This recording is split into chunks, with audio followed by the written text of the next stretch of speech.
You guys just give us a couple minutes here to get set up and get everything going and other people into the group here. You might want to tilt the camera. Yeah, I'm going to. Can you see us? Or you can see me? See ya. Hi, Larry. How you guys doing tonight? Everyone doing good? Gallery view. Oh, there we go. You're doing good here. Hi, Larry. Yeah, we gotta hang on. It should. Well, that's what, yeah, it's not, that's There we go.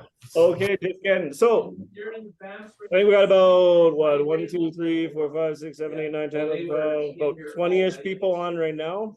So you guys, first off, I want to say to some of you, sorry about the time here. We're trying to do our best to get everyone, you know, have a chance to get on, but it doesn't work for everyone, obviously, because of the time. So this is the one that's kind of in the middle.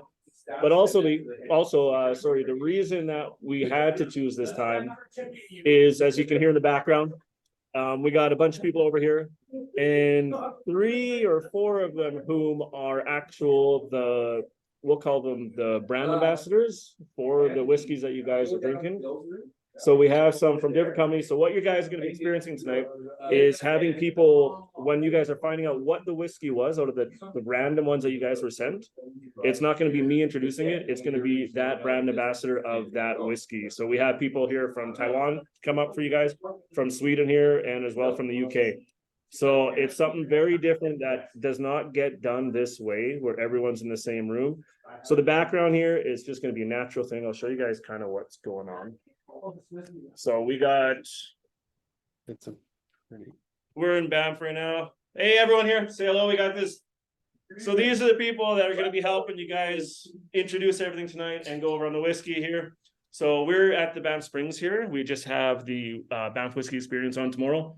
So as I said, we got some great people here from Taiwan to help you out, from the UK to help you out, and from Sweden to do this. And it's a random number, as you guys know. Your sets were all random. And we went through the whole thing. And first off, you guys, that's incredible that some people hit it 444.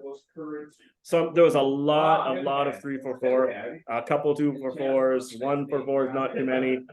And yes, I'm sorry, there were a few people who did not have any correct, and that happens.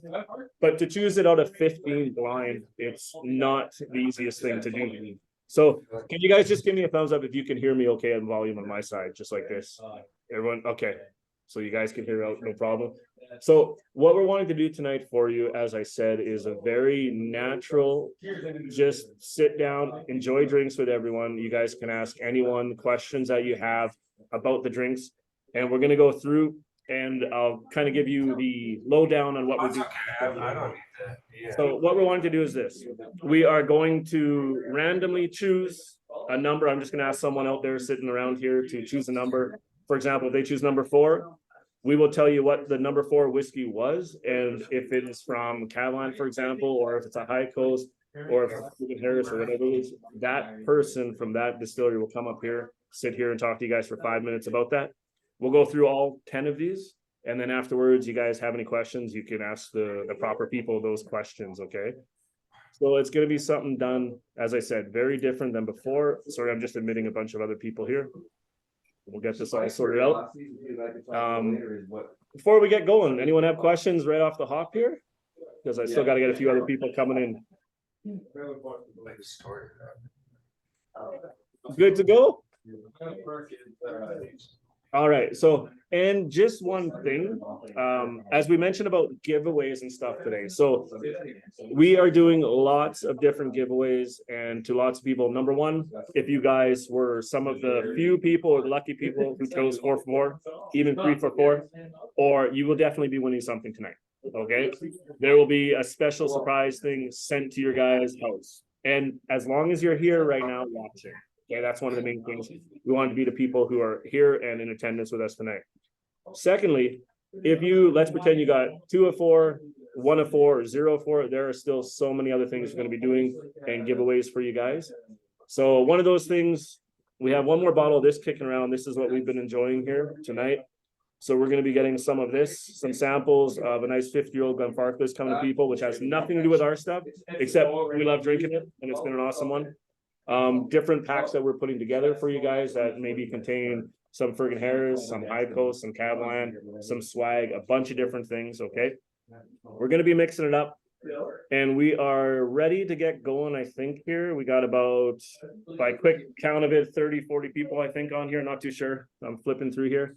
Now, as far as questions or whatever, as I said, when the person's up here talking, they'll be doing 5 minutes. So we're gonna kind of try to go through it fast because I know people on the East Coast, it's gonna be a lot later for you guys. But after that time is up, the 5 minutes, sit down if you're still hanging around and you can ask any questions you want. Some people we have here too. We got James here from the group. You guys might recognize. We got Anthony over there from BC, also in the TeaM group. Kyle Anselin over here. He's one of the BC guys as well. We got Anho over there from Taiwan. Sitting down here, already eating some food there. We got Lars. Way back and over there, you can see Andrew sitting on the sofa. He's ready to do some work for you guys. We got AJ down here, Kyle. We got Andrea, Bill over there. Who am I missing? Hey. Outside, maybe a couple people having cigars or something right now. I'm not too sure. But we're gonna get this going for you guys right here. Truth Malters team's in the house, ready to give you guys some good whiskey and some good prizes and just a good time tonight. And as I said, something different for everyone. So, you guys ready to get going? Yeah. Okay. So as I said, this is gonna be as random as can be. So first, who do we got? Number one. No, we gotta choose a person who wants to go. Oh, Zara's over there too. All right, we're gonna go ladies first. Zara, choose number 1 to 10. Any number 1. Choose number 1, but I know which one it is. Oh. And I have an idea, so I'm curious. All right, number 1. You guys ready for number 1? So number 1 is, I'm just gonna say it's a Kavalan. So we're gonna have Kavalan come up here. Anho, you're on the spot here. Totally random, and I'll tell you, some of these people might already be drunk, okay? So we're gonna see what happens with it. So this is Anne. She's gonna introduce number 1 to you guys, and you guys know what you already chose for this tasting and for the guesses for the blind tasting. Okay. Anne has no idea too, so this is her first time seeing which one it is. Yes. So I'm going to let her Okay. see. I'm gonna show her what it is. She can tell you guys what Okay. the whiskey is, and she's got 5 minutes to talk about this thing. Okay. If she finishes quick enough, you guys can ask a couple questions. We'll move on to the next one. All right. All right. It's Mrs. Anho. I'll let her tell you a little bit about herself and she can get right into this. Okay. Yeah. It's Kavalan Distillery Select number 1. It launched in 2018. You guys can hear DS1. me? DS1. Everyone here okay? Thumbs up if you can. Okay. Yes. And I think a lot of you got this one right. It's DS Already? number 1. Yes. Okay, They were okay. very good at this one. It's So really fruity with tropical fruits flavor like mango, pineapple, and you can also find the creamy vanilla inside and the sweet toffee and honey. This whiskey is a symphony of blend whiskey. Yeah, it's an art of whiskey making and in blended single malt whiskey. And you can see its color, it's quite deep, but it's our entry level. It's 40%. Easy drinking and smooth, and you can enjoy with the neat and on a rock. Maybe with pair with fruit. and I think this one, number Cocktails. 1, I think was given to everybody. Bill, is that right? Yeah. Did everyone get number 1 on here? Yes. Okay, so everyone's got number 1. That's perfect. That's Zara chose that number. We can all start with and enjoy this drink. And just so you know, Anne just finished doing a masterclass about an hour ago. So her Yeah. throat, maybe if you can't hear Yeah, it too well. sorry for that. And can you tell them a little bit who are you exactly? Who are What's you? your role at Kavalan? Okay. I'm blender and brand ambassador of Kavalan. I worked for Kavalan for 17 years after I graduated from National Taiwan University. Then I joined Kavalan. I need to take 70 to 100 cups per day. I So she think drinks a it's- lot, is what she's saying. A lot. Yeah, I think it's the luckiest job in the world, and I hope I can see you in person in our distillery or anywhere in the world. So there are some people in this group who have been to Taiwan before. They've been to the distillery. Just so you know. There's a lot of people I know really want to go. I'm flipping through the list here, guys. And as I said, any questions you guys are gonna have about this specific drink or any of the other ones later on, we're gonna do a Q&A kind of at the end, because as I said, we want to rush through a little bit, do something a little different for you guys, okay? DS1, let's see hands up. Anyone who chose DS1 and had that right for number 1. I'm seeing some hands go up here.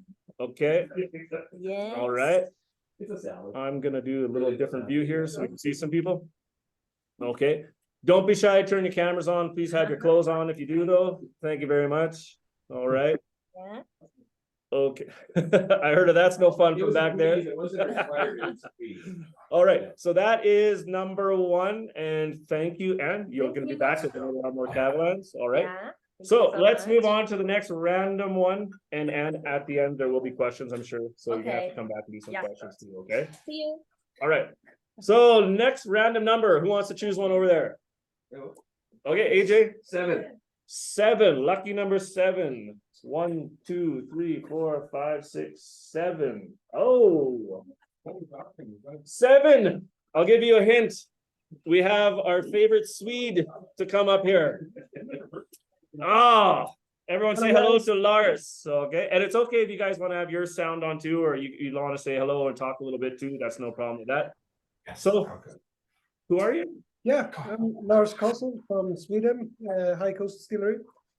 I'm the blender for the company and also handles all the export sales. So I have the really interesting job to create the whiskey and then go around the world and sell it. So it's the world's best job, I would say. The whiskey that you have tried was not number 7, or was it? This is numbers 1, 2, 3, 4, 5, 6, 7. Yes, number 7 is. This is a very, very special whiskey, I would say. It's called Solera. Wait, before you even go on, number 7, Solera. I'm not too sure how many people had number 7. Solera, there were a few correct guesses though for that one. So, Solera, all right, let's learn all about it from Lars. Solera is actually a really, really special system that is used in the wine industry, especially for port and sherry. So, what you do when you have a Solera system is you have like different layers of casks, and you only draw whiskey or wine or whatever you have from the bottom layers. It's called the Solera, and then we have Criaderas on top. There are some other distilleries that do Solera whiskey, but they don't do it the proper way. They just have a big blending tank This is the right way. where they put things in, and then they don't empty it fully, and then they fill it up again.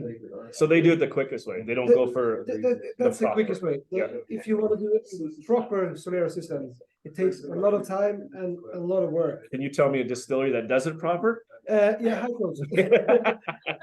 Yeah, so we I think this is batch number 2 of the Solera system, and we actually use 10 casks, and we have 5 layers, so 50 casks in total. And the bottom layers where we draw whiskey from, we don't empty those casks fully. We only draw around 40% from the casks. So every batch is around 1,000 bottles in total. It's a very small Solera system that we have, and it's Swedish oak, 225 liter Swedish oak casks in the bottom, and then we have bourbon, first fill bourbon barrels on top. Okay. Now, if you were to describe the tasting notes of this, what would you Sure. tell the people? I would say on the nose you will get a little bit of spiciness, and this spiciness comes from the Swedish oak. I usually get hints of like nutmeg Okay. from Swedish oak, and also some different bread spice, like rye bread and these things. And the ABV for this one? 56, if 56. I'm not Okay. totally wrong about it. And you can also feel this is our unpeated recipe. So it's I always find a little bit of ripe pear in our whiskey. Mhm. And we have unpeated. So I think this shines through as well, but you also get a spiciness from the oak. Now, I have a question for you because people have asked me this before. For Kavalan, it's been answered, and Lars is a gentleman who really enjoys his cigars. What is a high coast that we have in Canada or brought in Canada you think goes well with cigars too? I would say you bottled Hungarian oak. Yes. That one works really, really well. And that was actually our cigar, one of our cigar class ones Yeah. that we did. Yeah, okay, perfect. I know there's Bobby in the group who really enjoys that one. Hungarian oak with a cigar, and there's a couple other people. I think Kyle as well. Kyle, did you Hungarian oak, the High Coast one? Was that you who had tried that one with cigars and stuff, or was that Anthony before? Okay. All right. Yep. Okay, Anthony as well here. So that is a really good one that I enjoy as well. Sorry, I'm gonna let other people in here too. So that one goes well with cigars? Yeah. Okay. Hungarian oak is one to try. And Solera, then anything else you want to tell us about this one? It's good. It's good. It's good from High Coast. Drink it. It's good. Okay. Lars, Kicking Lars out for next one. Lars. Thank you very much. Oh, Oh, question. so a really quick question. So a lot of time, I guess, in the wine industry, when they use Solera system, the wood actually doesn't impart much flavor anymore because they've been reusing it time and time again. You just mentioned that, you know, in this Solera, you're using Swedish wood. Is it fair like this Swedish oak? Does it still impart a certain flavor, or do you really want something more neutral? Yeah, we actually wanted to have like our own take on it. That's why we chose the Swedish oak. But to have the whole system in Swedish oak would be too much spiciness. So it's normally we empty this once a year. So it's only sitting in the Swedish oak for approximately 1 year. But we still have some left. 60% is still in Swedish oak. So it always develops the flavors. But we have released batch number 4 in Sweden, and that one is much more mellow in the spiciness. So it changed over time. So it's quite interesting to try the different batches against each other as well. So we're gonna have to get some more Yeah. into Canada. You guys can try it side by side, right? All right. We'll have a couple of questions though. Any follow-up? No? Okay. All right, Lars. Thank you very much. We need a random number from over there. 11? There is no 11. It goes up to 10. Come on. We already got someone drunk. We're getting number 2 over there. Okay, number 2. Number 2. We are bringing back. I know. Mrs. Anna, come on up. Anna, here is number Me 2. again. Uncle Williams here. Ryan. All right, so this Kavalan for number 2. You're getting a bit of an echo. I think Anthony needs to mute. Was it Anthony. Hey, big boy. Okay. All right, that's muted. That should be all right. Okay. And can you please tell us what is number 2? Okay, number 2 goes to Kavalan Concert Master Sherry Cast Finish. Concert Master Sherry. Now this was interesting because there were some different choices for that one, definitely. But number 2 we're confirming is Concert Master Sherry. Now, Yeah, Concert Master Sherry, let's hear about Okay. this one. for the Love Concert this. Master series, stands for the second maturation using the Oloroso Sherry cask. So you will find some dry fruit flavor, vanilla, coconut, and silky chocolate on it due to the Oloroso Sherry. And it's also 40% really easy drinking. And it sells well in Taiwan because Asian people like sherry so much.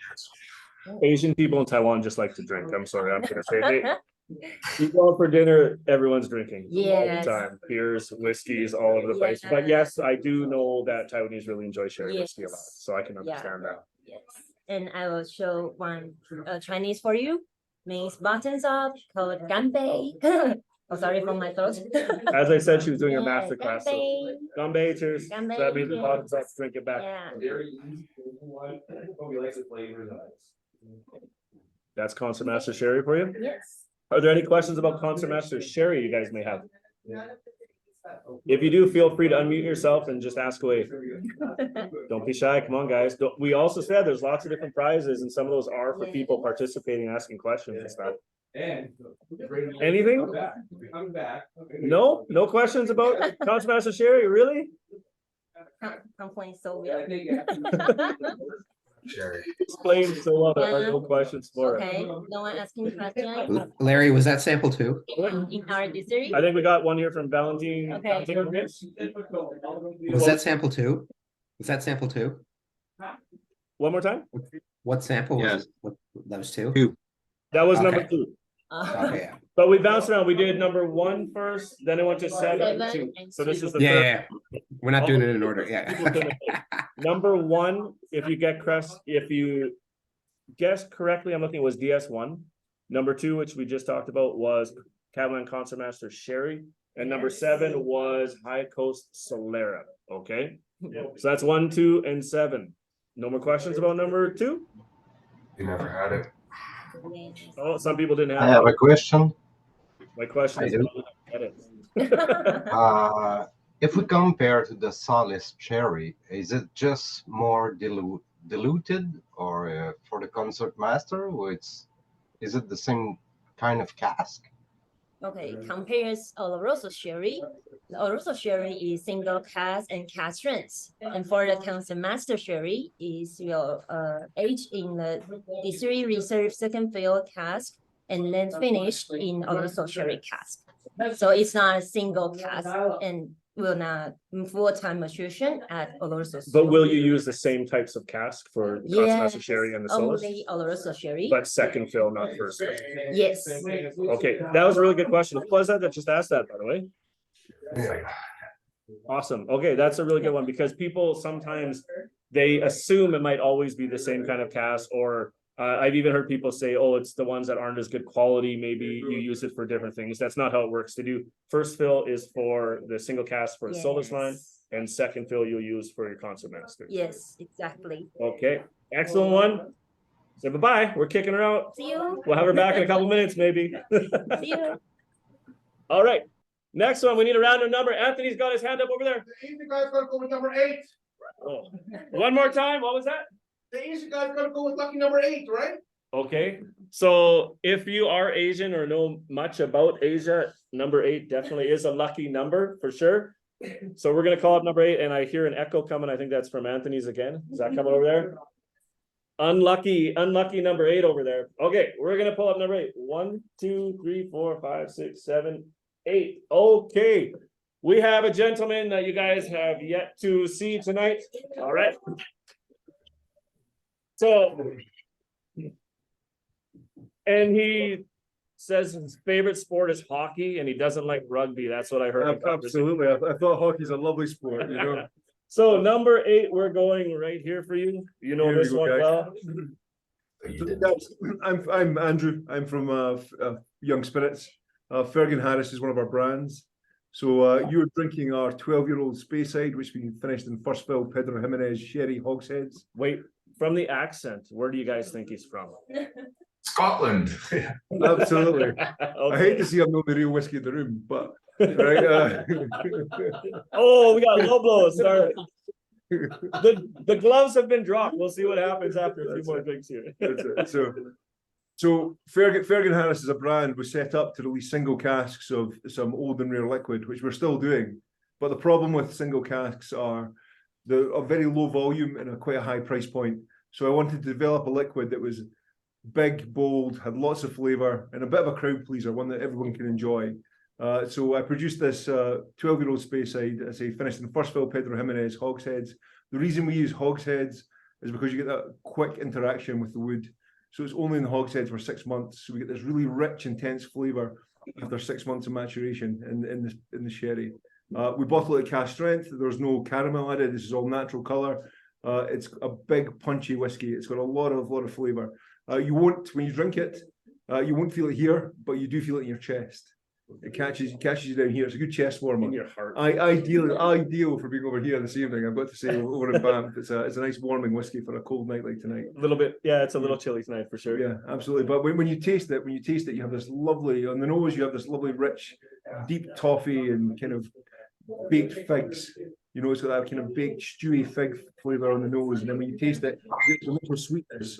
You get this lovely, kind of rich sherry flavour. Then you get this very kind of soft, subtle barley flavour at the back here, catches you here. But the whiskey coats your whole palate. It dances around your whole mouth. It doesn't just slip down. It goes up here and it goes down here, and you feel it all over your mouth when you drink this whiskey. And hopefully you've enjoyed it. Hopefully you enjoy it. Now, I know there wasn't a lot of people who got number 7, but because we were trying to stick to Okay, 15 or 20 people. And out of that, actually, I believe there were a few who had it correct, which is amazing because that's really good. Now, for this one here, this is your consider your core range. Yeah, it's our core range. It's our entry level product.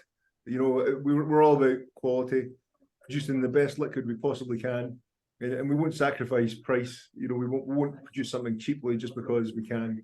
You know, we want to produce a liquid that's all about the quality of the liquid, something that's interesting. You know, when I made this, I wanted something that was going to make you come back. It's going to be one you're going to share with your pals.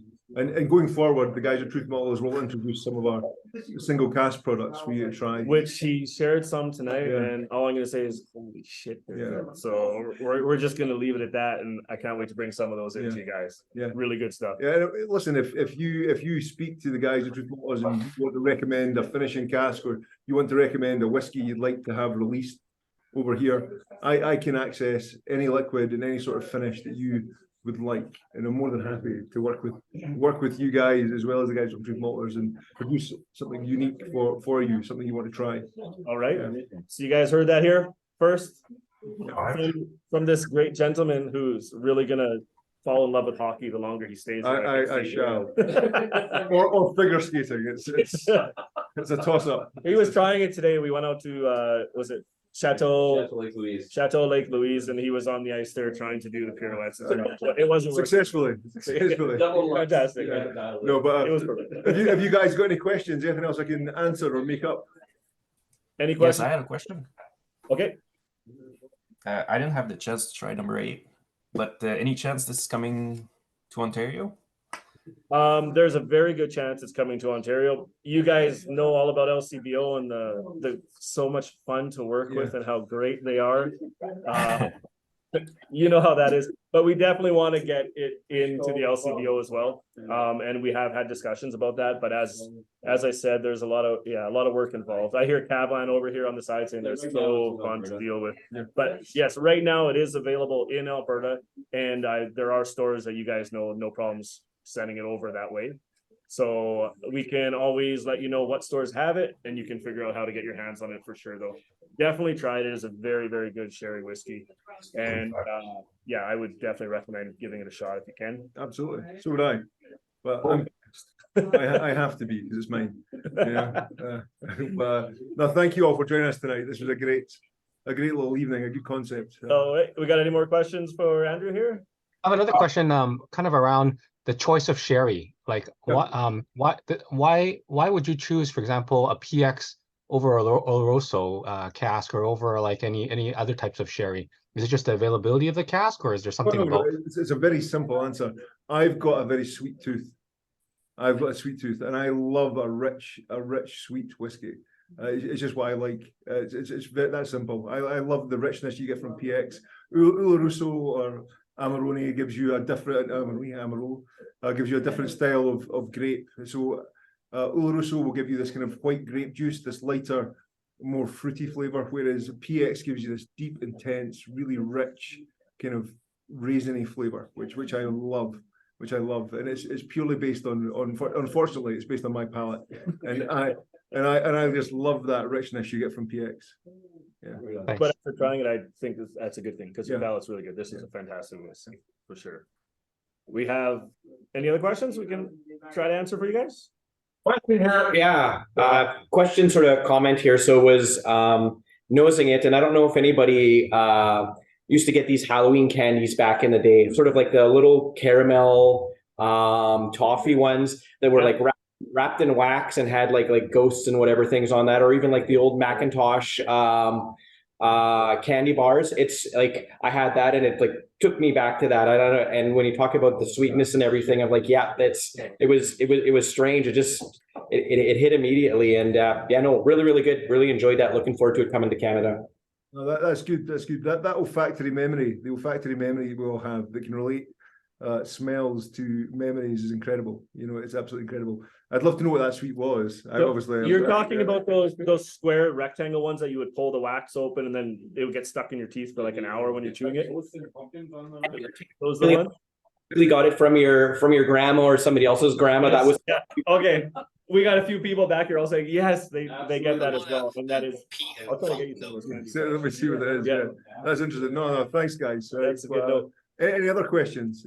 What in part that funk and peat note that I knows when I first tried it? Funk and peat note. Sorry, is that what you said?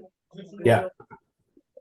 If anything, it's from the char from the barrels. There's no peat. The liquid. It's obviously a secret Speyside because we buy a tanker, literally a tanker load of 12-year-old single malt from one distillery at Speyside. So we're not allowed to name it.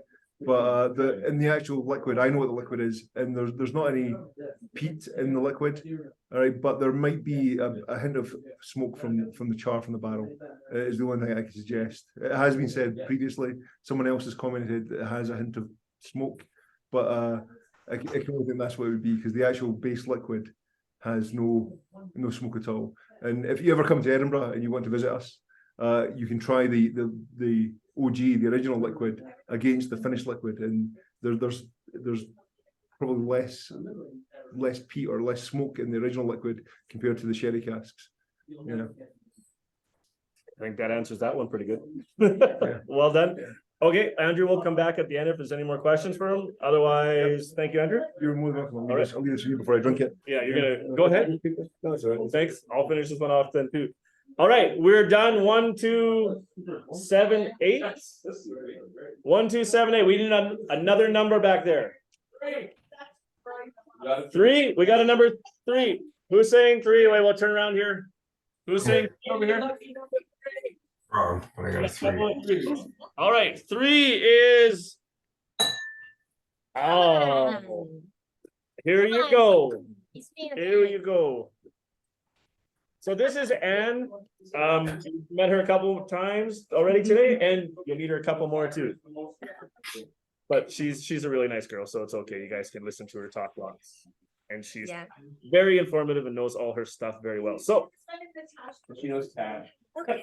So they're asking if she can do this in the Tasha voice. And Tash will tell you was a server that we went to the other day at a restaurant and talked very sexy.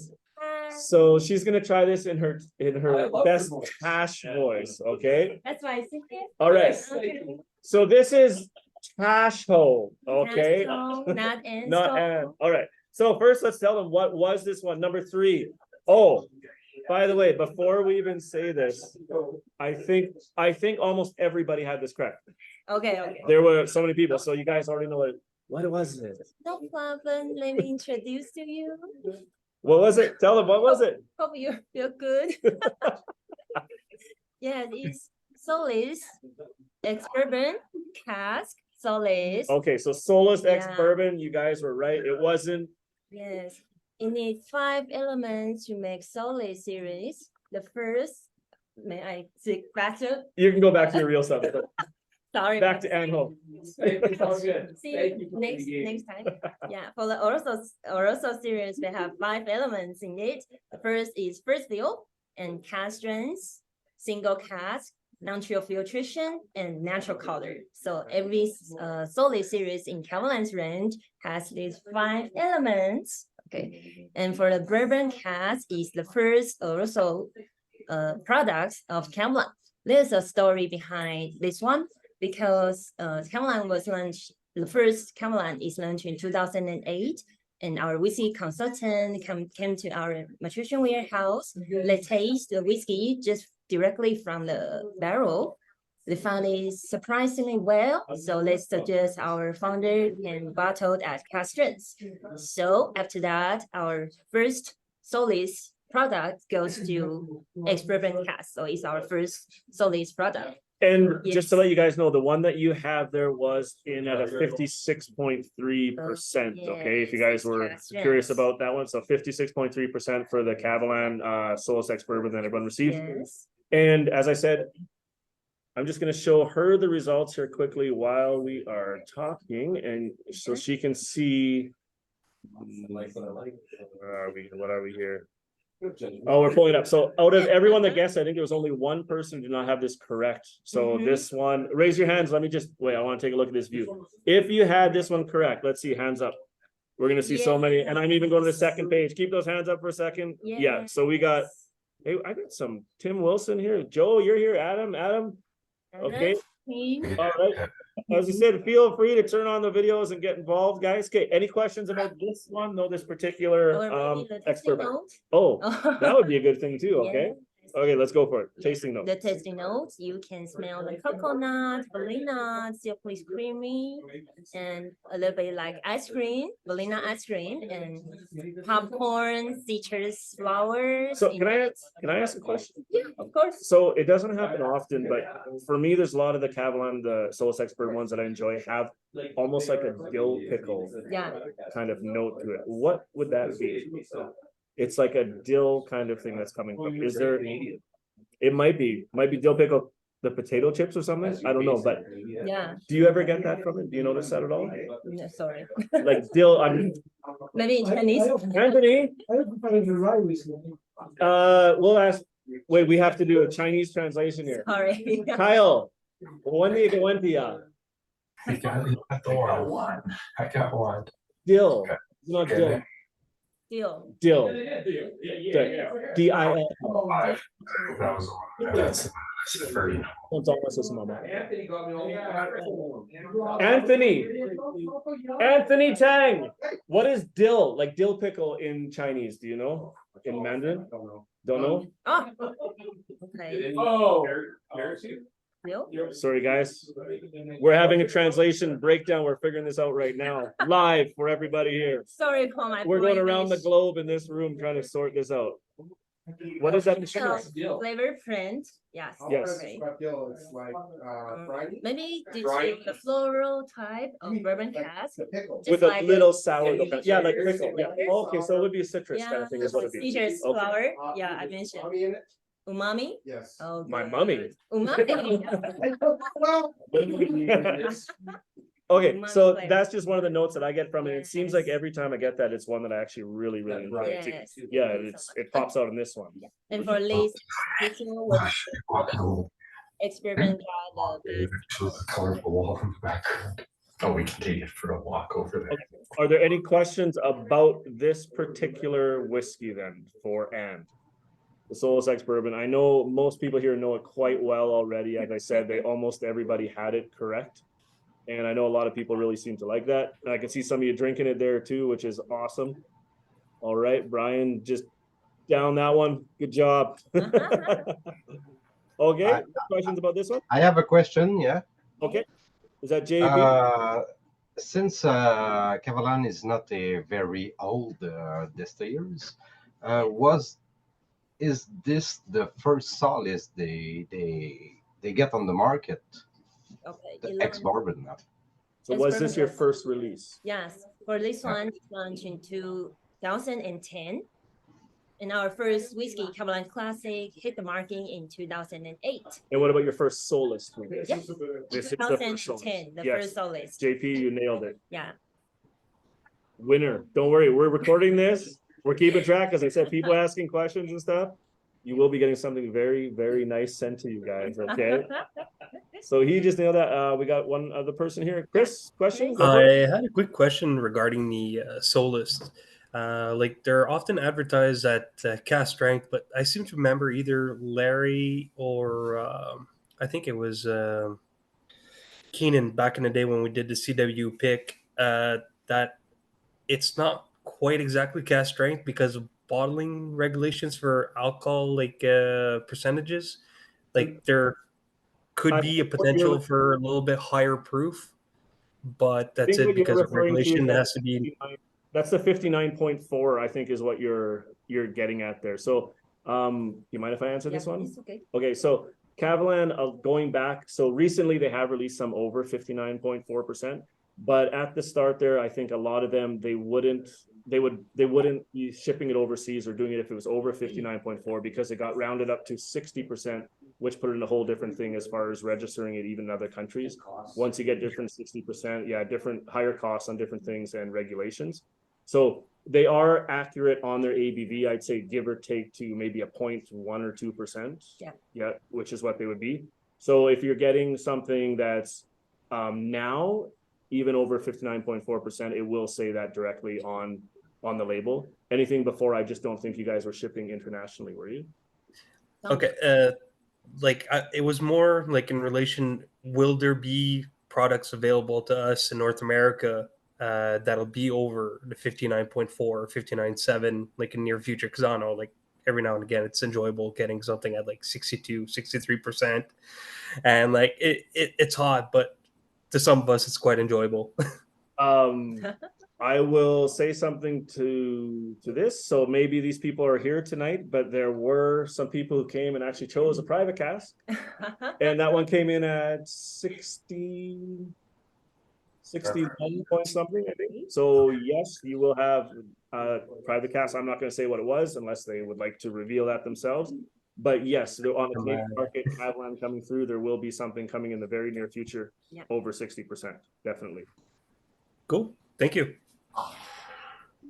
And if they're watching and they want to get and make a comment or something and tell people about it, feel free. It's just not my place to release that information to you guys, okay? Hope you can understand that. Okay, any more questions about this one? The Solus X bourbon? Yeah, I had a quick question, but I think Graham was also had his hand up first. Oh, didn't see that. Yeah, sorry. thank you. No, I don't know if you mentioned, but where do you get your bourbon barrels from? From US? But like from a specific distillery or? Not specific. Okay, how specific can you get? Can you say a state? Or two I can states? tell two. Okay, one is from Buffalo Trace. Oh, only one. Okay. Yeah. You guys heard that one? Yeah. Okay. Yeah. And the other The ones are famous from, one, I'm sure you guys yes. know, but she's not going to say because she's not supposed to release this 5 information. minutes, Okay. 5 minutes. 5 minutes is up. We got to get rid of that now. Okay. Got to get out of here. All right. You guys just got information a lot of people don't have to. Okay. Yeah. All right. And someone who was in line Yeah. there. So when the I guess the casks come to you, do they come actually shipped like whole, or do you take them apart like in staves and then put them back together? And then is there any charring at all after when it comes? A cask. A full cast still Full cask. together. Yes. So still kind of wet, and then like would you guys actually ever do any charring or further processing to it before you fill it, or is it all just as is? The flavor and the wood structure, and also see if like leak or not. So depending on what kind of cask it is, they might do. So for example, Vino Brique, you guys will do your charring on that. Yes. So, and then it all depends on the cask itself and the Yes. condition and everything. That's right. Okay, that's a good question. I like that one too. I got a question. You guys have a Cooper on site? Yeah. Yes. Like, how many? 50. 15. Oh, cool. 50. Cool. 50. Yes. Oh, 50. Holy smokes. 50. Can you hold up the zero? 50. There you go. Yeah, it's constantly going. It's a huge distillery and they have, what is it, 9 million liters? Is that 9 what you- million liters pure alcohol per year and 10 million bottles per year. So we are they have- ranked one of the top 10 single malt whiskey distillery in the world. Actually, it's number 9. Okay. Yeah. It is big. Okay, Yeah. we're gonna kick Ann out of here for a second. Bye-bye, Ann. We'll have more questions coming later, though. No problem, though. Yeah. Okay, next we're gonna have, okay, we already did 1, 2, 3, and 4. We need 4, 5, 6, 9, 10. Okay. We need a number. Anybody? You would choose 9. Yes, 9. Okay. All right. 9, we are going to a country far, far away. And please welcome back Lars. Hello again. So you should know which one this is, which brand at least. We'll give you a hint. I'm not going to say anything, but I think you guys can figure this one out. And can you please tell them? And a lot of people did have this one. Not a lot of people. Actually, a few people did. I was just looking at the list. A few people did have this correct. And this was a High Coast Cinco. Now, Cinco, you guys know, a lot of people know what Cinco means. 5. Can you tell them a little bit about this, though? Of course. It's a very special. We actually have released,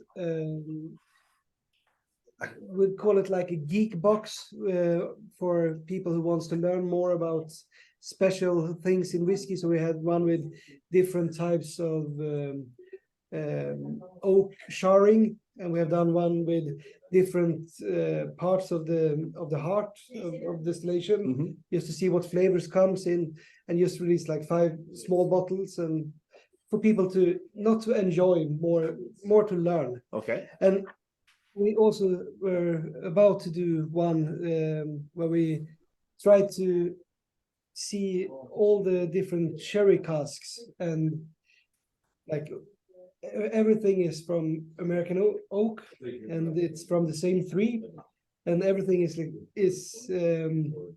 same age and same staves and everything, but we fill them with 5 different types of sherry. Okay, what are the 5 types of sherry? So it's Fino, Amontillado, Palo Cortado, Oloroso, and PX. Hey, you just got a really cool accent. Yeah, I was gonna say, I didn't know. Palo cortado, Palo right? cortado. Yes, excellent, fantastic. Okay. Yeah, and but when we tried them, we said, yeah, okay, of course it's a big difference between the Fino, where you get a lot of like green apples and much lighter, I would say, fruitiness, and the PX, where you have the dried fruits and it's really, really dense, and it's almost like syrup when you pour it.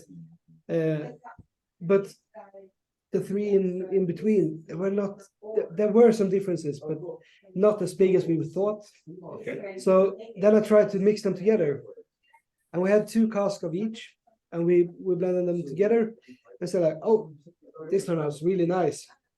So we decided to do the bottle, and we call it Cinco because it's 5 different types of sherry. Now, is it an even amount? Or Yes. Okay. And this is the fun part.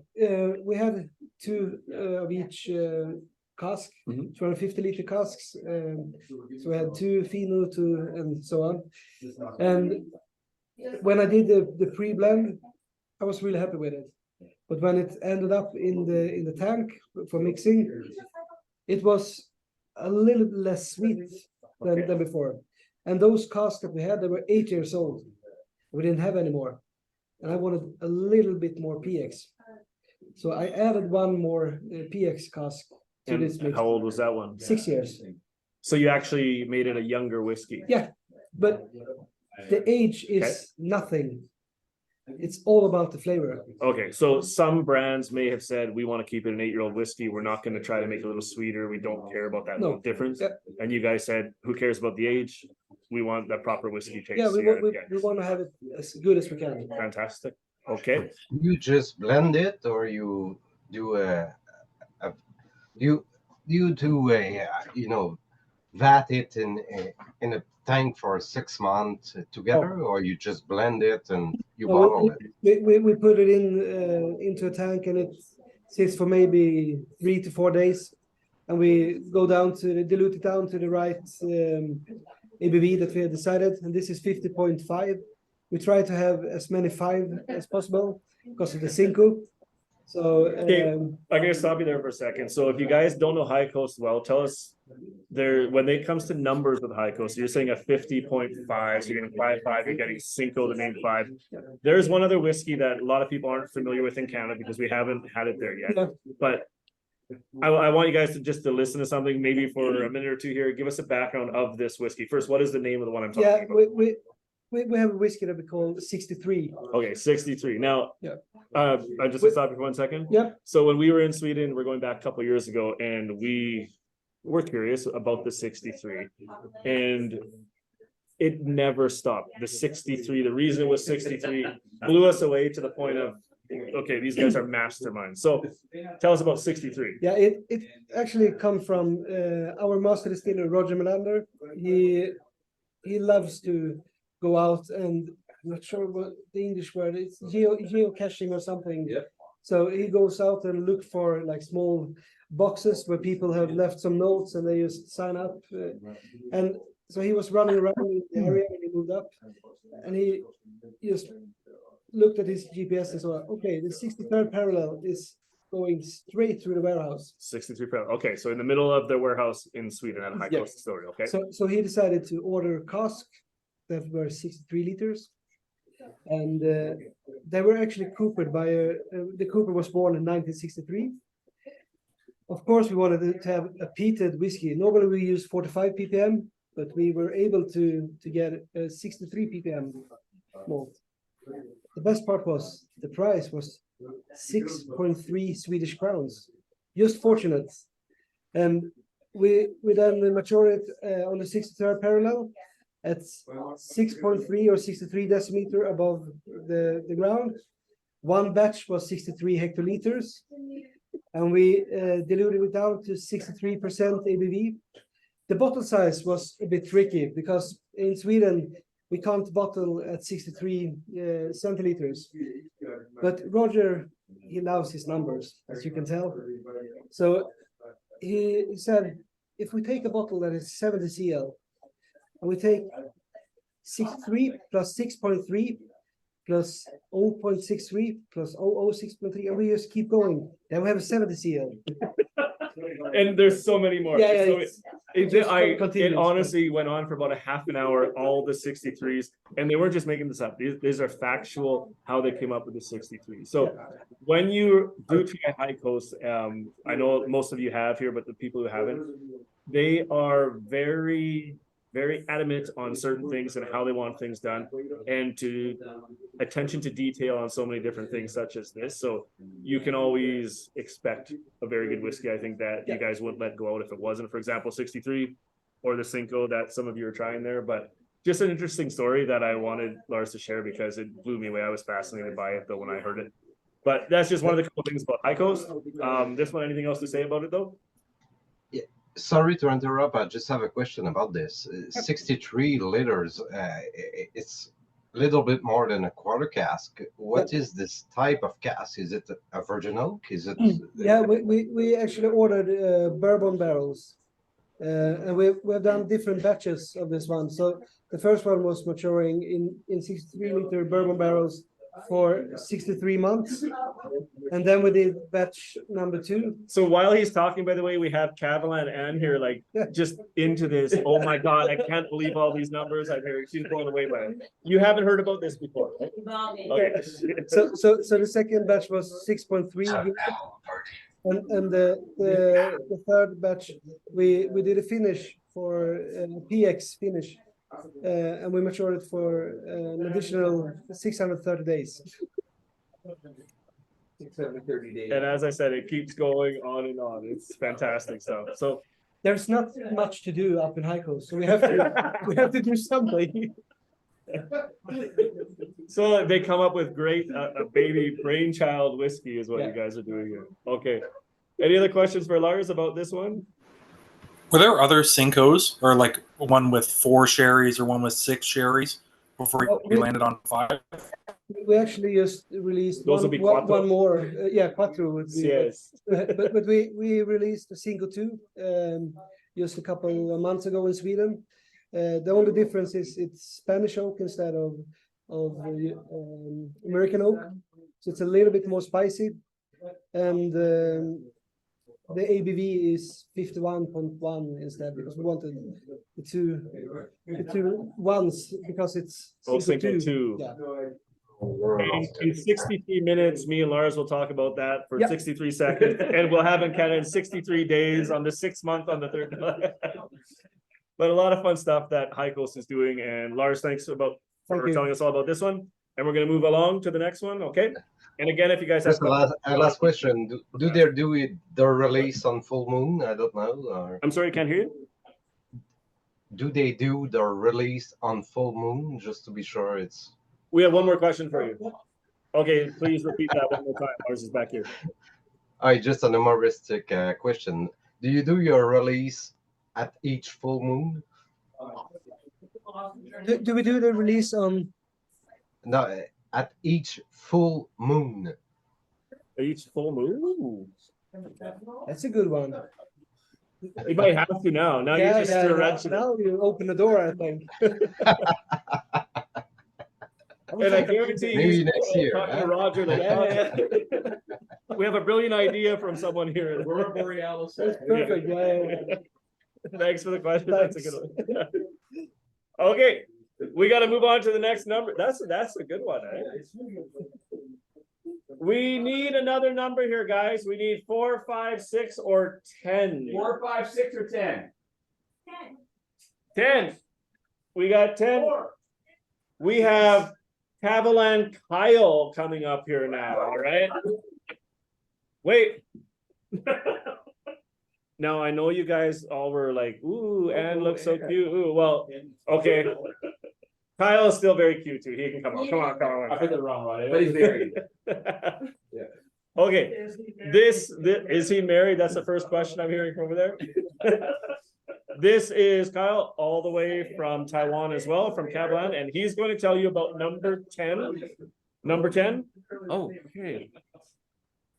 So number 10 is Kavalan Single Malt Whiskey, Kavalan Concept Master Port Finish. Port finish. Port Now, finish. wait a second before you even go any further. Raise your hand if you guys had that right, because I know there were quite a few. We got one right there.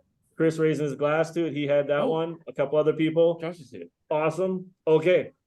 So let's hear a little bit about Concert Master Port then. And our goal tonight is to get Kyle very drunk, okay? Because he dances a lot when he drinks. We've seen this the last few days. Okay. So tell us a little bit about this one. I would say Concept Master very like interesting one.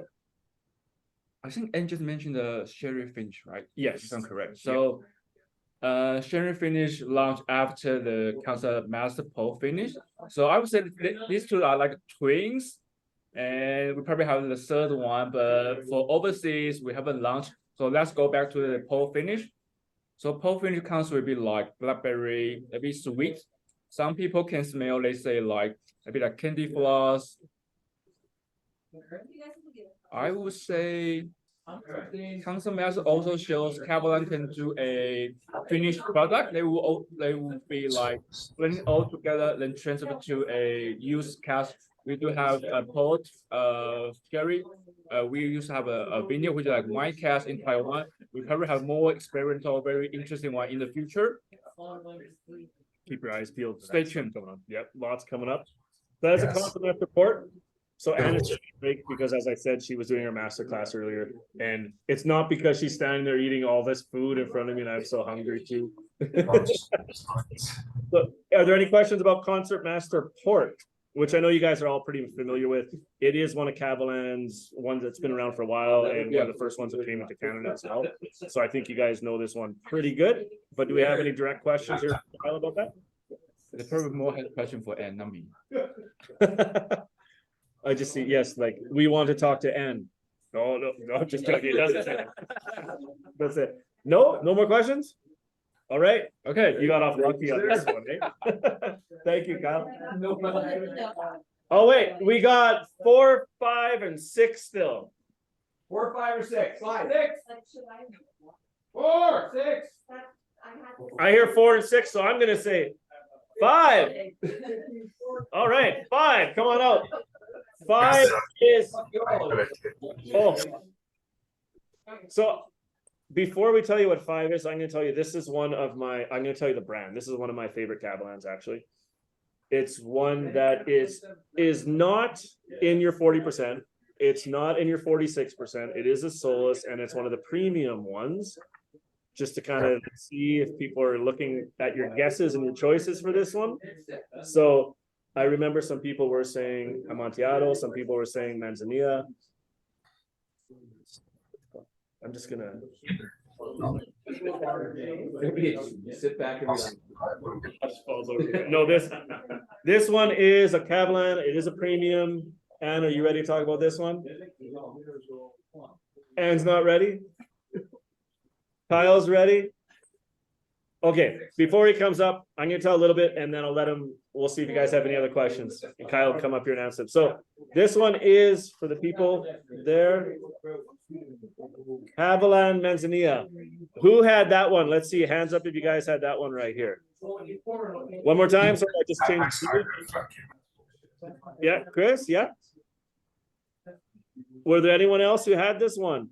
Oh, I see a lot of head shaking. I just saw someone throw their glass at their wall, all pissed off over there. Classic. Yeah. This one, You though, all messed up with us. We were all on the Vino Barric on this one, and when you said it's not a Vino Barric, well, Yeah, what threw is everyone it? for a loop. So I can actually see why you'd have it, because this particular cask, it did have a lot of those similar notes that I was getting also from a vino in a way. But Manzanilla has something very special about it, because it is, I would say, Kavalan's only, the one that you guys have, the only expression that you guys have that has that little season. So it is something very special. Anne's gonna come and tell us about. Quickly, we're putting her back on the spot. Raise your hands if you would like Anne to do this, or if you'd like Kyle to do it. If you'd like Anne to tell you about it, raise your hand. Two, only two, sorry. She's so sad now. No, All right, we got you covered. Anne, tell us about Manzanilla. Again, this is one of my favorite Kavalans Okay. of all time. Yes, single cask, they change from cask to Yes. cask for sure. But this is one I think is very consistent and just a really nice cask. Actually, there are 7 types of sherry. I'm not know everyone's knowing that. There are 7 types of sherry. The pale is Fino sherry, and Manzanilla actually is a kind of Fino, but need to produce in the St. Lucar port, seaport. That's why if you taste Manzanilla, you will find a little bit salty inside, just like drinking salty melting chocolate. So Not that so explains those sweet. sea salt notes that people go. Yeah. Now that is your only Kavalan that has that. Yeah. Okay. Yes. And you can see the Manzanilla sherry is a really pale sherry. It's really dry and delicate. But if you drink Kavalan Manzanilla sherry, you'll find it's a little bit sweet, not so dry, not so delicate, but have multiple layers and very good dry fruit flavor. That was super weird how we.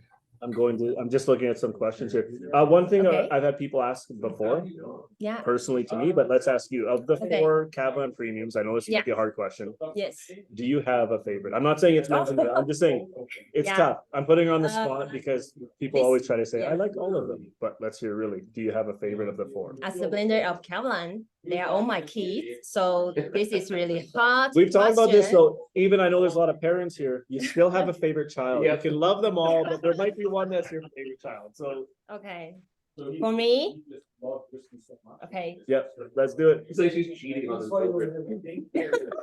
For me, it's Moscatel sherry. Muscatel, okay. Yeah. Oh, see, so it's okay to like one child more than the other. Yeah. Why do you hate Manzanilla so much then? Oh no. Said the other child. Yeah, said the other child. Let me ask a question to everyone here though. I'm just gonna put you guys on a different view here. Can you guys just raise your hand and let us know who here has tried Manzanilla before? The Kavalan Manzanilla one. Oh. Okay, so the majority of people have, yep. Good question. Yes, go ahead. Who's that? Chris and Oh. Nick going there? Yeah, Nick. What's the APV on this one? Because we did a side by side with one that I had open, and they're totally different. Okay, what's the ABV of the one you had open? I don't know. Sure, ask all the hard questions, Larry. We're going questions back at you. I can answer yours though, no problem.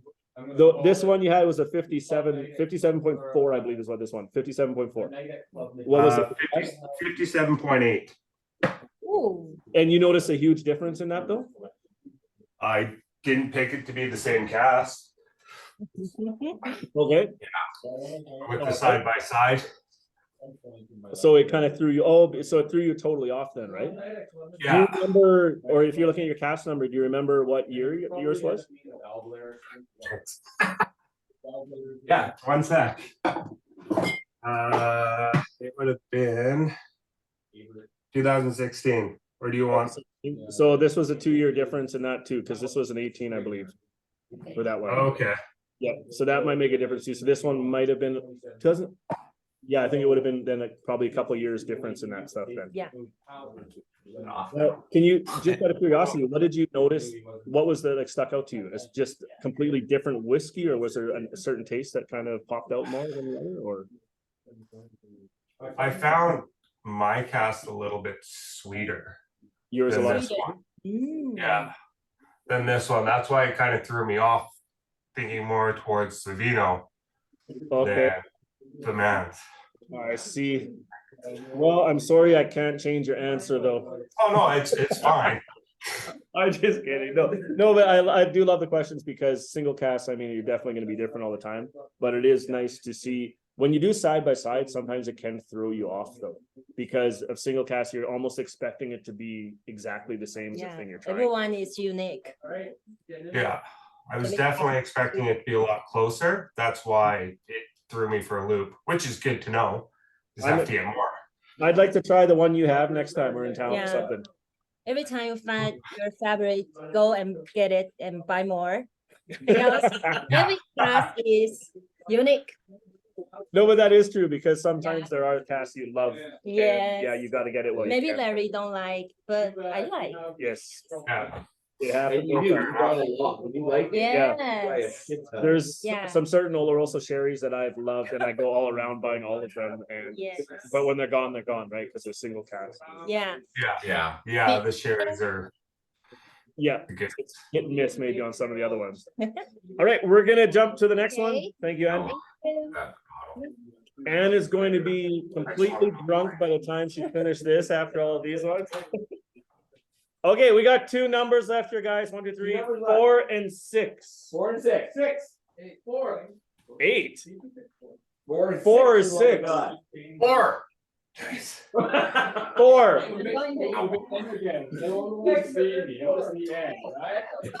All right, we will do 4 then. Okay, we'll say 6. 4 is the last Kavalan that we have here for you guys. Okay, I want to just look at what you guys chose for number 4 here. What was the common choice that people had? Team tasting. Okay, for this one, hard one to choose for number 4 for a lot of people, but some people did have it correct. This was a Kavalan Solist. Who had this? James just said it. Okay, you know what? James, come up here. Yeah. We're putting James on the spot. All right. I don't even remember what I guessed though. It doesn't matter what you guess. You're gonna have to tell us about this one. Oh Okay. God. No one watching here cares what you guessed on this one. What we care about is, can you tell us all about this whiskey? You don't even know what it is yet. I don't know what it is. Okay. Fuck, you're gonna make me look like a nerd.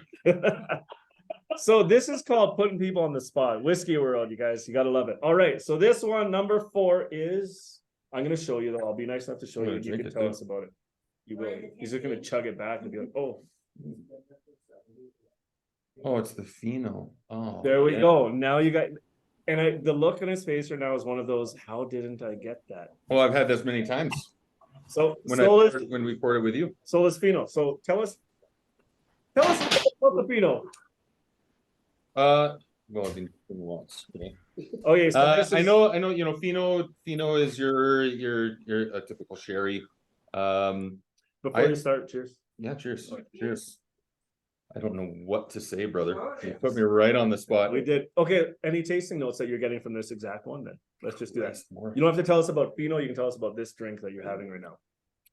It's beautiful and sweet. The ABV doesn't come across as a cask strength whiskey on this one. It's just velvety and very crushable. I think when we were in Toronto, yeah, that was the first time I got to try it and got to pour it all night until it was empty, and met a lot of cool people. I bet there's probably a lot of cool people here that was at the Spirit of Toronto.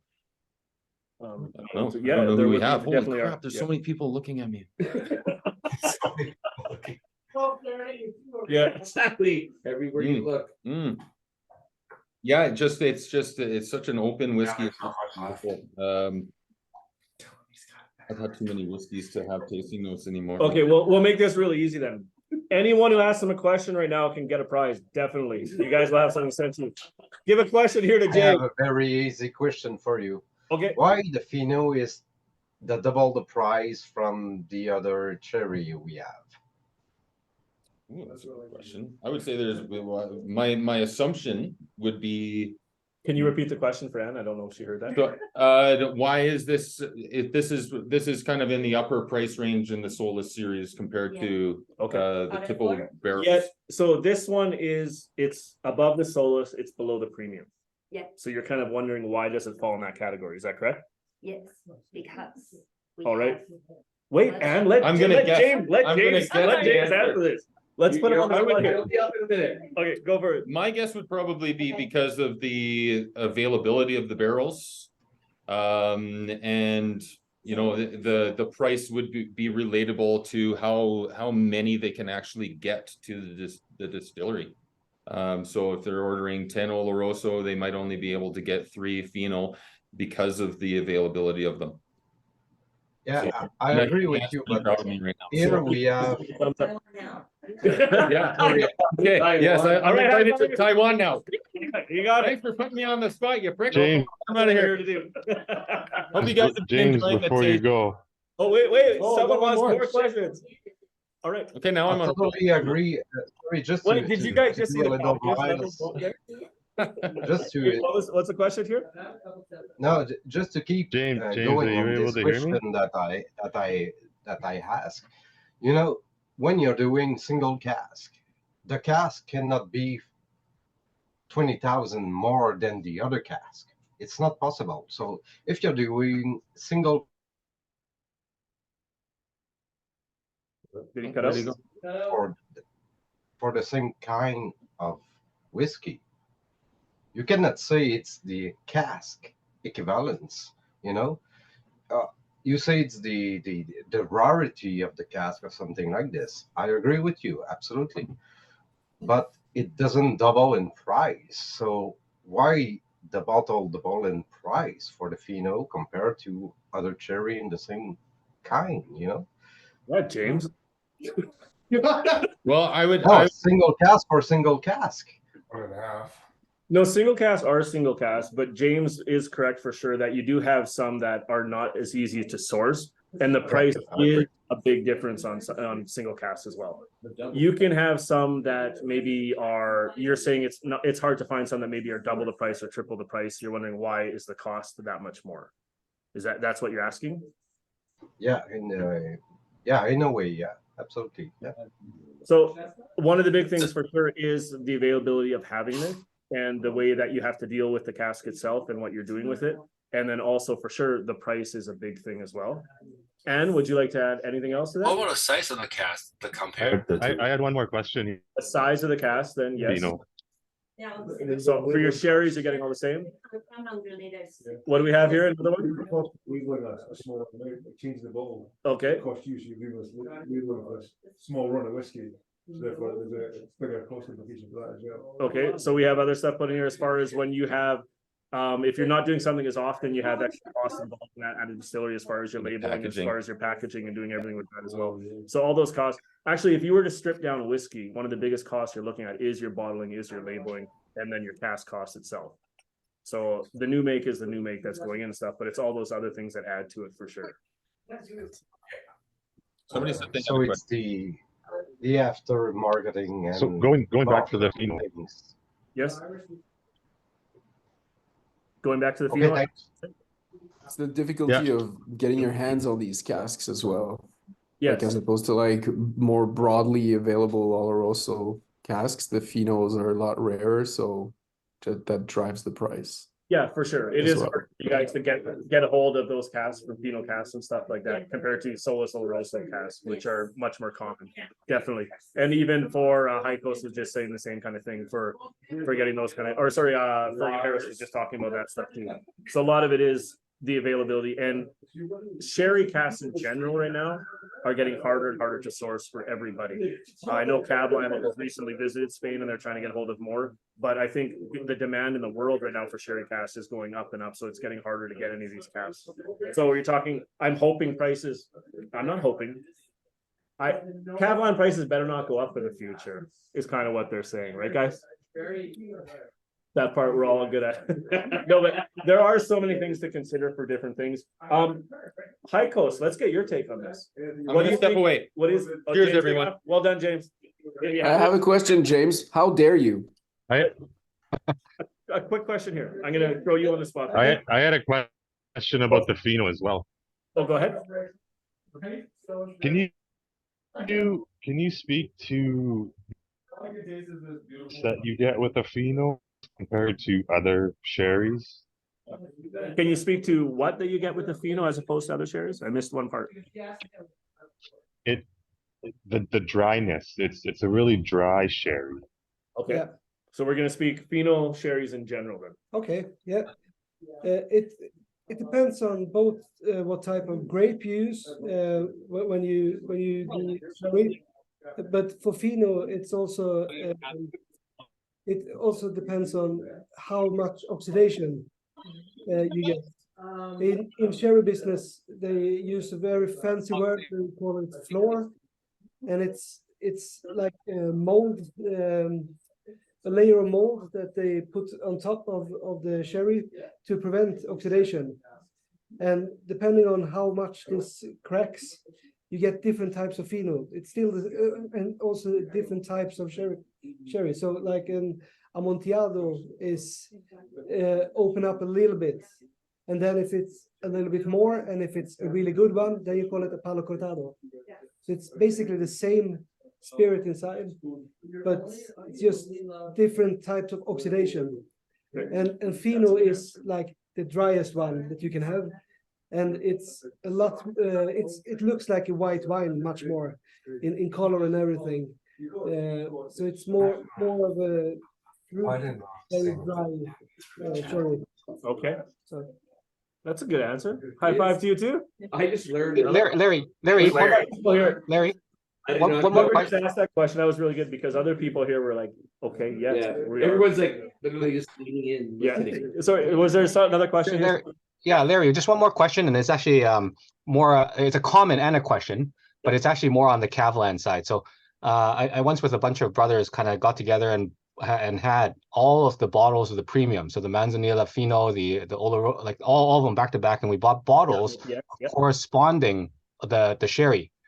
And what we found is that we couldn't necessarily draw the correlation, like the for example, the pheno, particularly the pheno, you couldn't pick the pheno notes actually in the Kavalan. Like it was very difficult for us to kind of detect that, and it led us to kind of think. Actually, super curiosity. So the comment is, it'd be really awesome to be able to try some Kavalan new make, but part of it was this observation that perhaps Kavalan as a base spirit has so strong that like sometimes like it.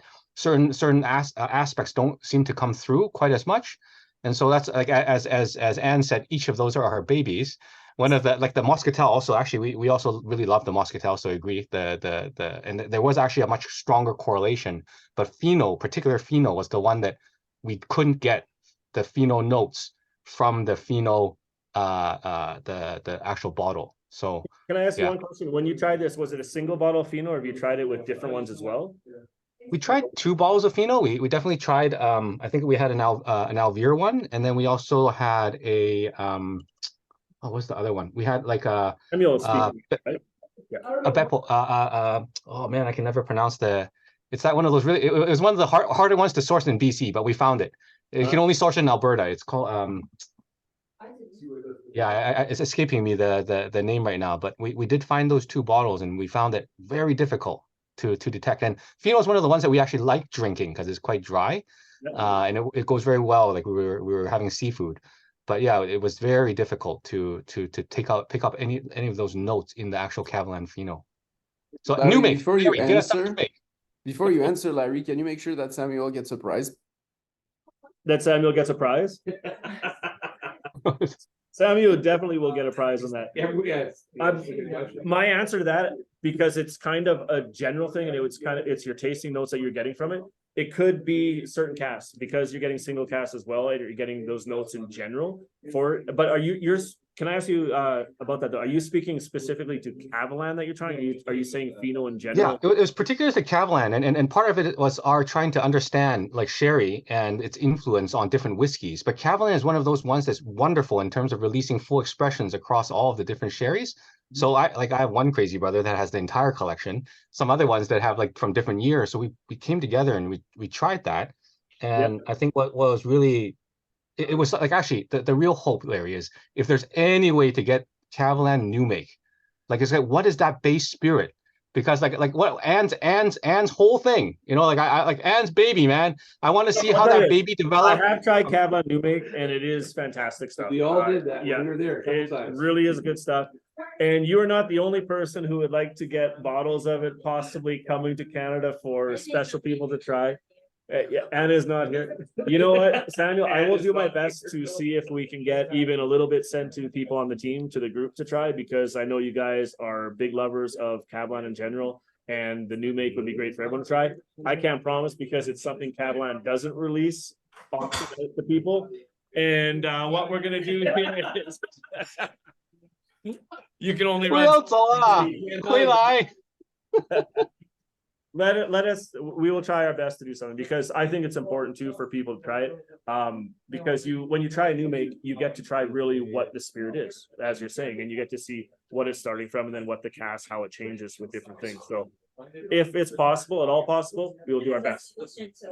Oh, a solution, not an answer. Solution, I like it. I have a solution to it. If you want to try Kavalan's new make. Wait, I already know your solution. Wait, you're gonna say 3 words. 2 words. Join us. Join us. I thought she was gonna say come to Taiwan. Okay. Join us. We will do our best to do that, okay, though? But very good question. Wait, before you leave, we're gonna go right to the last one, because this is a high coast. Oh, okay. Nice.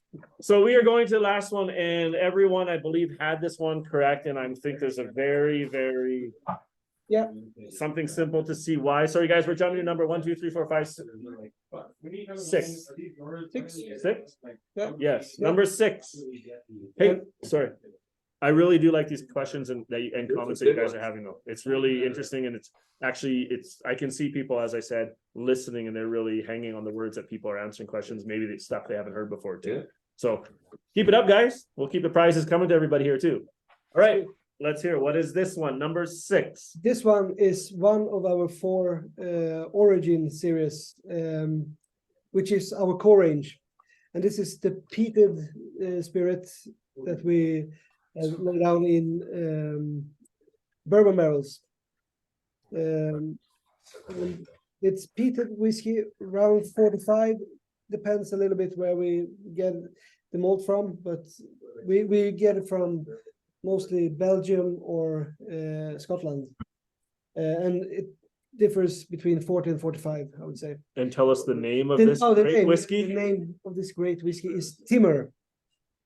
So, and it's timber in English, because this area where we are situated. I'm going to put this on gallery view for you to see. Hands up if you guys had this and had it correct, because I'm pretty sure everyone, we see hands going up over here. Oh, nice. Chris and Nick over there, Samuel as well. Yeah, I'm pretty sure everybody who had this one was a correct answer, and it might have to do because it might be a little bit peated. Is that correct?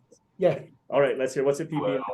Yeah, I would say on this batch it's 45 ppm in the malt. Okay. It's always hard to say exactly how high the peatiness is in the spirit, but our whiskey is quite elegant. You still get the peatiness, but it's not like a Lagavulin. Yeah. Harsh kick in the face kind of thing. Yeah. More of an elegant peat, and it comes from both that we have really cold cooling water. I would say the coldest cooling water in the world. And also, wait, go back. Tell them a little bit about that, because that's a very interesting fact. We have the river, the Onoman, it's called, that goes straight past the distillery, and we just lend some water from this mighty river and use its cooling water. And it's in the summer, it gets up to around 20 degrees Celsius, I would say. Okay. So the new make is probably around at warmest 22 or something.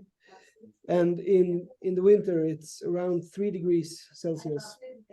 So then the new make is around 5 to 6 degrees. So it's really cold. This is a very interesting thing. That the first time I heard this, I thought that was very neat, because a lot of people don't even consider the temperature of the cooling and the water that you're using to produce the whiskey. Yeah, but a lot of distilleries back in the days, especially in Scotland, they have really bad water source, so they can't cool their spirits very. Wait, did you say especially where? In Scotland. In where? Scotland. Oh yeah, in Scotland. Yes, yeah. No, We're it just was taking a not. shot. Nothing. We're just taking a shot. Nothing at all. A great country.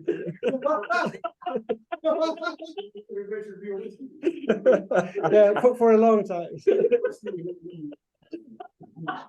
No, but back in the days. Lars, he's a pretty big guy. Yeah, I know. I will need some help.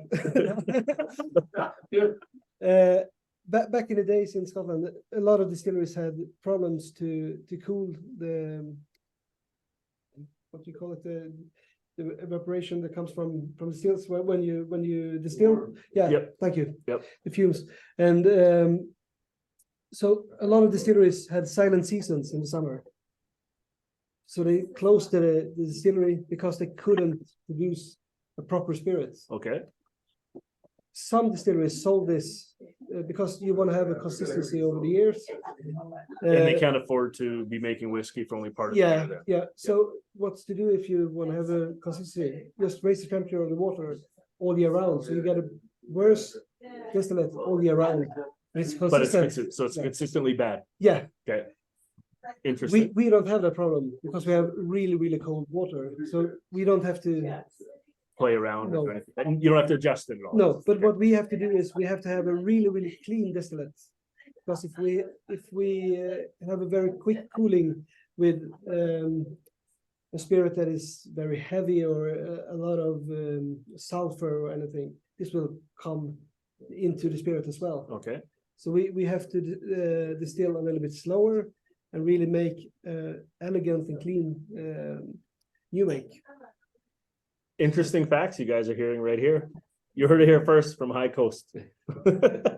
Hey Lars, Lars, quick question. So I'm an ex-fish farmer, so I love this talking about water. And one of the questions nobody really was able to answer to me in Scotland very well was around kind of where were they able to answer? Well, it had to do with the hardness of water, and part of the reason is should we let Sweden answer or Scotland? Should we give Scotland a chance to yeah? Okay, we're gonna see if here if they can do it themselves too. Let's talk about water. Okay. Yes, All right. water. Okay, so Okay, the question one more time. Go ahead. So hardness of water. So I know that in terms of like most of the distilleries work with soft.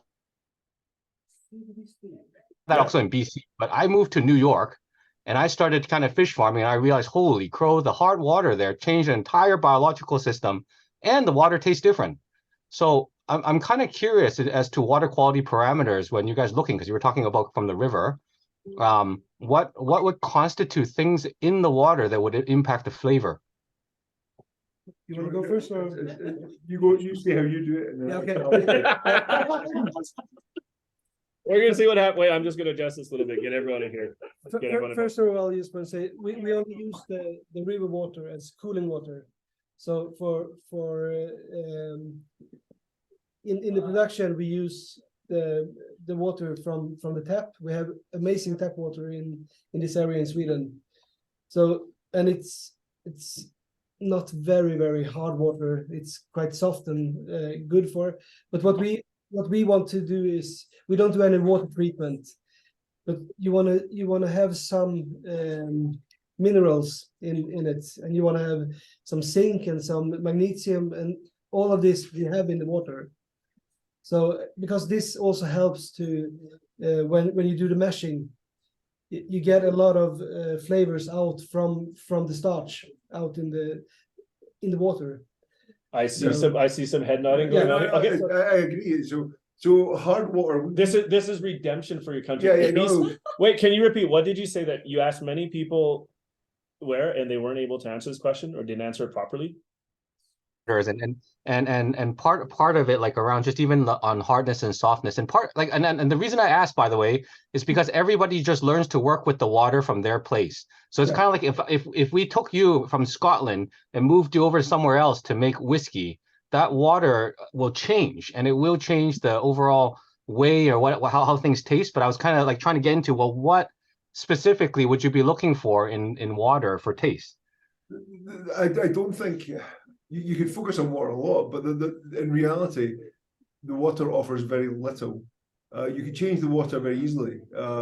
The thing what changes, the reason you can't move distilleries you can't move your distillery 8 miles down the road from where you are. So the water might have a slight effect, but it's the microbiomes in the wash tank.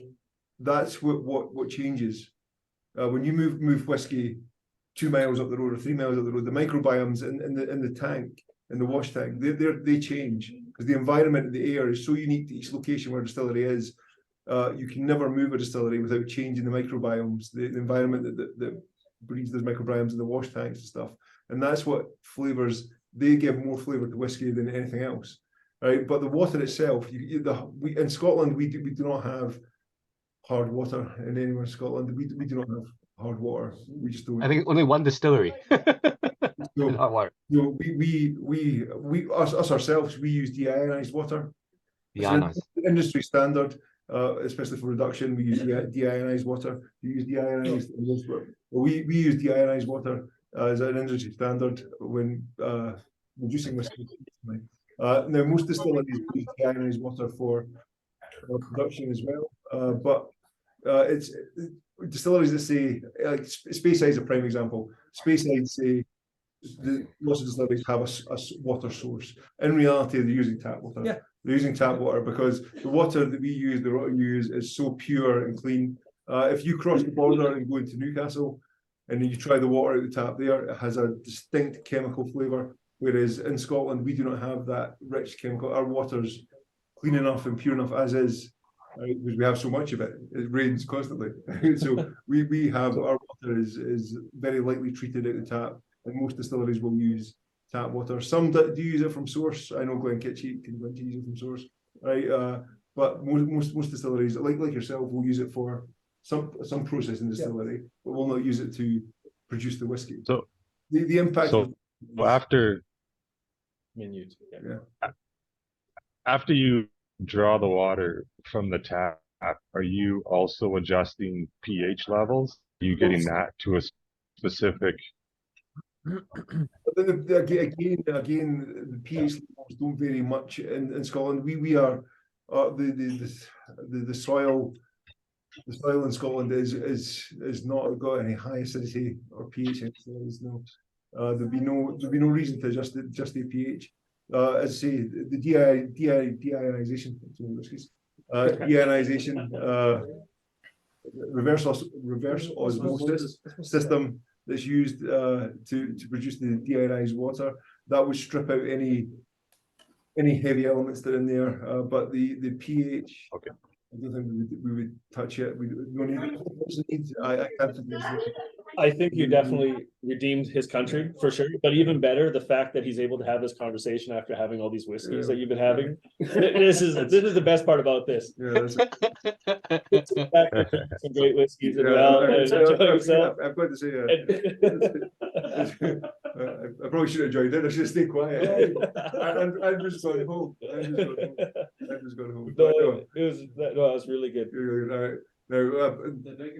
Yeah, it's good. That's what it's all about. It's great to actually speak to people who have an interest in these things, because so many people are focused on value for money, right? And that's a killer for a producer who's trying to produce the best liquid they can. And to actually engage with people who are focusing on those small things, little things that mean a lot. Yeah, it's so important. It's so important. You know, it's great. No, thank you guys. I appreciate that. I shall bow back out of the Well, out of curiosity, before you head out, I had a question that, like, it's not something that we get to ask too often. No, and if you ask these kind of questions, usually you're having people answer who maybe they can only answer very generally to it, a general answer and not in depth, as he's doing after probably 15 drinks over there too, which is incredible. But okay, so for some of you, I know you guys were wanting. I mean, it's late for a lot of you guys, and I really want to say thank you for everyone for staying on a little longer than we had said that it would go. But I hope it was very informative for you guys. And as we said, something very different. It's not often you get even like 2, but let alone 3 different people from the actual distilleries from other countries all in the same room to sit there and answer questions and do back things. and forth, right? Yeah, and back forth. And you can see really, I mean, everyone sitting here in this room, I don't even know, there's probably 30 bottles open around the place here. Where I'll just just give you guys a little look around if you don't mind. So first we got this one, as we mentioned, we were drinking, not a bad one. And some of you will be getting that. We got some other stuff down here on the tables here. We got some bottles open. Down here in Anthony's feed, he's got a bunch over here. Pedro Jimenez High Coast right here. Ferg on steroids. Oh, we got over here Kyle over there on the sofa with Zara. Hello. What's this one? Oh yeah. Tell them. It's an 18-year-old Highland Park. It is fucking delicious. So amazing. So we got, it's been like a lot of fun doing something like this for you guys, and really just to see that people from all different distilleries all around the world have the same ideas that they want to do and the same love for whiskey, so they're all willing to kind of share with each other, sit and drink with each other, and the chance that they were able to give us to do something like this for you guys, I'm very happy that they did this. So I want to say thank you to you guys for this tonight. I think this is a very cool and special thing to do. And for the team, you guys, as we said, we recorded this. We will be putting on because we know there were a lot of people who couldn't make it because of the time. Thank you to everyone who could. We will be putting a list up of everyone who's getting something, that won something tonight, whether it's from questions, participation, and guesses. But important, Thank you, Larry. Thank say you so this much. right before I let anyone else kind of get on this. I do want to say 2 people that had everything 100%. We had Adam Hood was 4 for 4 on his. So a big congrats to Adam. Well done. Good job. Hey, you guys, let's hear it for Adam Hood. He had all of his guests correct. My David. Right on, Adam. The second one, Yeah, Hoodie. Sorrow also had all 4 correct. Repping PEI. Now we had a few people that were 3 for 4 as well, I believe. Blair Black, G. Christian Graton, Whack-A-Mole, which everyone knows who Whack-A-Mole goes by. You know? JJ. Yep. Okay, you got it there. And William Waylai Lee.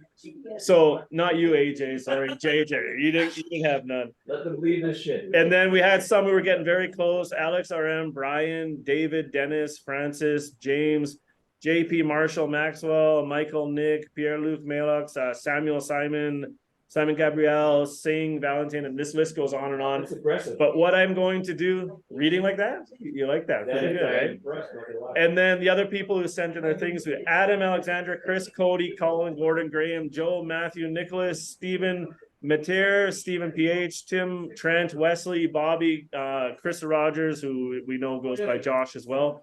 But for all of you guys participating in this, as we said, there will be some special things getting sent out to everybody, and some things that might be a little more special to other people who participated, and definitely some incredible things going to the ones who were 100% on this.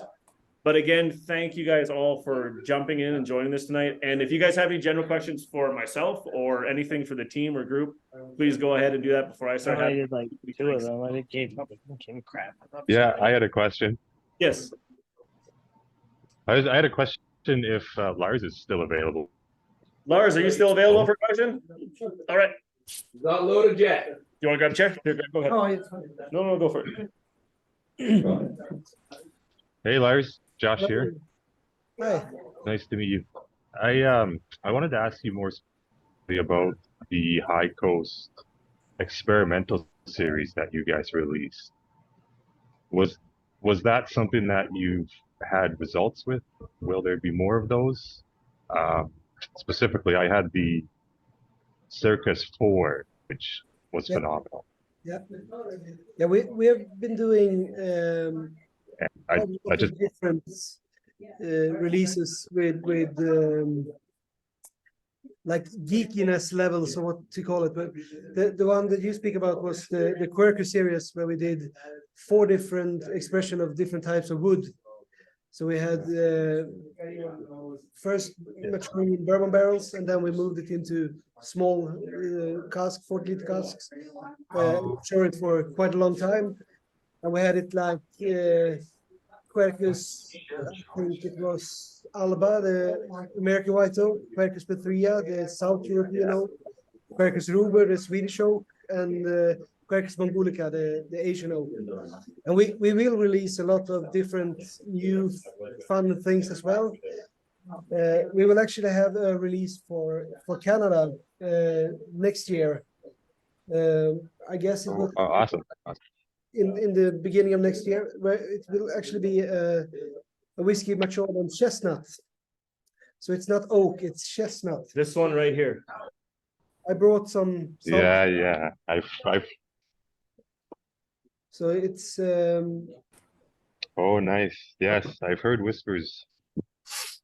This one, chestnut, and tell them a little bit about yeah, it.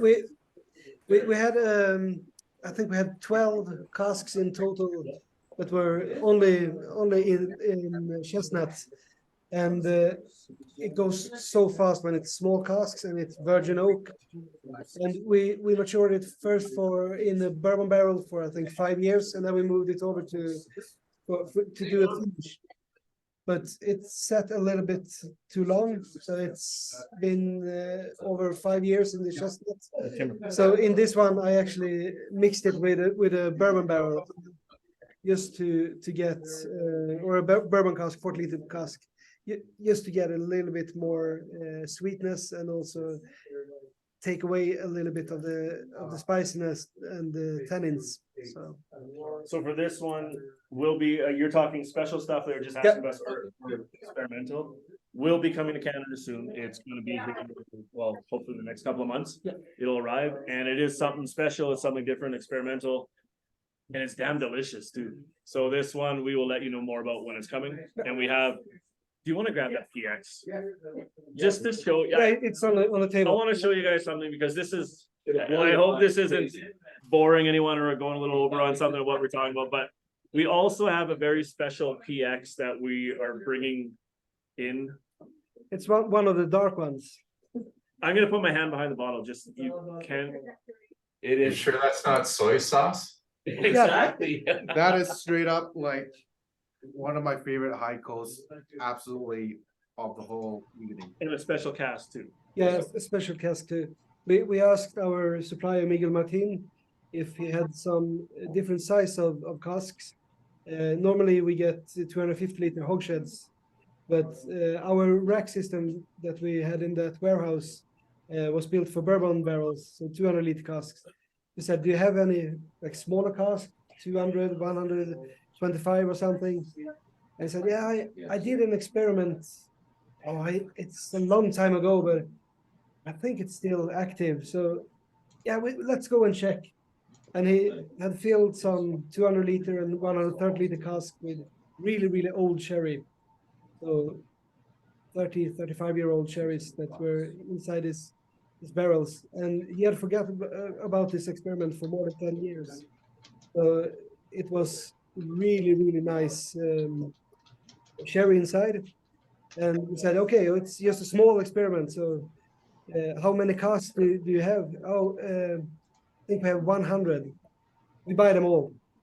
So this is one of them. So this is a single cask that will come to Canada as well. And that will probably be coming around the same time as this one. Okay. Yeah. So these ones will be coming. We will let you guys know for sure. To the team, we'll offer that to you guys as well. And anything. Are they gonna come as single casks? Yes. One of them is a mix between two casks, the chestnut and the bourbon, and that one is a single cask. And something to look forward to. But okay, Lars, thank you. Thank you. Get on with your night. Lars, before you head out, I had a quick question. Yeah. During the fermentation process, is there any control on the yeast that develops in the fermentation in the tanks, or is it just left to like a natural yeast to kind of take over? Do you guys add one in to take over to kind of control the profile that's going to come out? Because that's it. Depending on the yeast that takes over, it definitely has an impact on the flavor. Yeah. What we do is we have tried a lot of different yeast strains, but at the moment and for most of the times we have used I think it's a French distillery yeast that is called Fermentis M1. I know that Chichibu uses the same strain, and most of the times after 2 days it's finished. It's already produced the alcohol, so it's up to around 7.5%. But we let it sit for almost 2 more days, just because we get a little bit of almost like can't explain it in English, but it's malolactic. We say so. It's starting fermenting a little bit and producing like milk bacteria as well, and this carries a lot of citrus flavors. So we produce it in 82.5 hours is our fermentation time in the beverage. So it's quite a long fermentation time. Okay, cool. Thank you very much. Thank you. Thank you. Well done. All right. Hand for Lars. For sure. Again, to everyone, okay, thank you for your time. This is awesome today. And I love, again, these questions and stuff are really, it's stuff a lot of people don't think about asking. And that this is one thing they were all saying. It's really good to get people together like this, that they love the whiskey and they have questions that maybe you don't normally get. Whenever has drinks in them, yeah. fairness. And you get as honest as it's going to be, because it's not like sober at a whiskey tasting where they're being all proper about it. This is around for hours and hours drinking, so you're getting, if there's a slip of the tongue going to happen, it's going to happen here, right? This is an honest whiskey taste that we try to do for everybody. Okay, but again, for everyone, thank you so much for joining in tonight and asking all. Can I ask a last question to you, Larry? Yes. What's the next TeaM bottling coming in? The next team, well, I got a couple of things I'll talk. Okay, Lars, thank you for that. I'll jump in. Yeah. He's like, there's no more Lars. He's retired for the night. All right. Thank TeaM Bottling, you, Lars. you have something on the way. I'm not going to tell you guys any more information about it until we have actual bottled and photos to show you guys, because we don't want to just say it and then not be able to actually show you exactly what it is. So once we have that label completed and what it is, I'm sure you guys are going to be very, very happy with that. And I would expect that very early into the new year. Okay, that's all I'll say about that. Now, another thing I will tell everyone about, because we did do a competition before where we had Josh was the winner and came down to Taiwan.